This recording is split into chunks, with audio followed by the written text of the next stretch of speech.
of the major areas that we're going to be looking at on this panel is the impact of IMO 2020 on the tanker market. But before we do that, could I just have some comments from each of our panel members on the question of to scrub or not to scrub? What have your particular companies done, and what are the justifications behind the decisions you took? Yeah, so George has been quite public about this. So we are putting scrubbers on all our ships. It's a $350 million investment. It is a way to comply with the IMO regulations, and we are quite bullish in terms of the premium that will exist, or that we think will exist anyway. So it is a very large investment, but we are firmly in the camp that the scrubbers could prove to be a great advantage. If nothing else, at least the cash flows in the first year or two are going to be significantly better than the non-scrub ships. So primarily economic argument. Correct. Kenny? We've opted to fit scrubbers on new builds only. 8 new builds being delivered in 2020, 2021. Basically just a commercial decision. Nothing to do with improving the environment or compliance. It's a matter of just having a commercial edge if possible.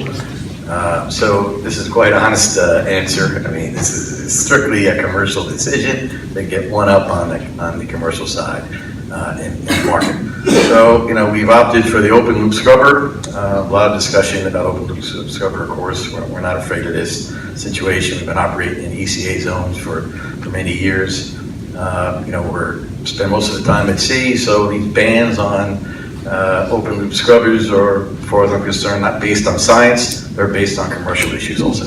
So no one's really showed the science that says that it's damaging the ocean, as far as I know. Some scientists can show me, I don't believe it. But most CEOs and shipping companies are not scientists, so they're entitled to their opinion, but I don't see any science here. Actually, if you look at the composition of sea salt, percentage of it's made of sulfur. So just one other comment, misinformation in the market as far as banning scrubbers. We all hear Europe banned scrubbers, Belgium, Germany. Misinformation. Belgium and Germany have banned discharges from ships as early as 1970. So it had nothing to do with scrubbers. Just before you hand the mic on, I think the Capital Link this morning, you made quite a passionate comment about asthma, children with asthma, and that the scrubbers were, that oil companies and shipping companies shouldn't beat themselves up too much, because actually the steps they were taking, whether it is through scrubbers or low sulfur fuel, was a good thing. Yeah, I think that as we were discussing, and I say it in a lot of forums, but some people are getting sick of hearing it. But you think about the right thing to do, aside from all the other issues involved. But 14 million children every year are impacted by asthma from stack emission. This is a study done by the University of Delaware. It's very important to know this, because if you have children, you ever see a child can't breathe, that's probably the most scariest thing that you'll ever have to deal with. Well, I'm going to come back to the environmental issue in a minute, because I think that's something that people do tend to skirt around, and I'm not sure that there isn't science out there from one side of the argument or another, but we can come back to that in a minute. Lars, scrub or not to scrub, and why? Well, we say scrub as well. We're not going full blast, but we're going to retrofit about 16 to 17 units, starting now in a couple of weeks' time, both on the MRs and on the Suezmaxes. The unit's going to be they're going to be hybrid ready, but they're going to operate as open loop scrubbers. We don't see this, of course, as the final solution here. I mean, this is more to bridge to new fuels coming in, but it is, of course, commercially driven. That's on those grounds that we have based our decision.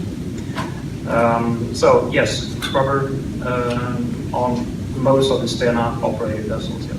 But out of our fleet of about 100, 110 ships, it's only going to be about 20 that's going to operate. So we mainly, for the fleet, we're mainly going to go for compliant fuel. Predominantly, I would say low sulfur fuel. Yeah, for us, on the ships that we commercially operate, no scrubbers. One, because we don't understand what the delta is going to be, and not seen a scientific explanation on where we're getting there. So every time we walk into a conversation, we're walking away more confused.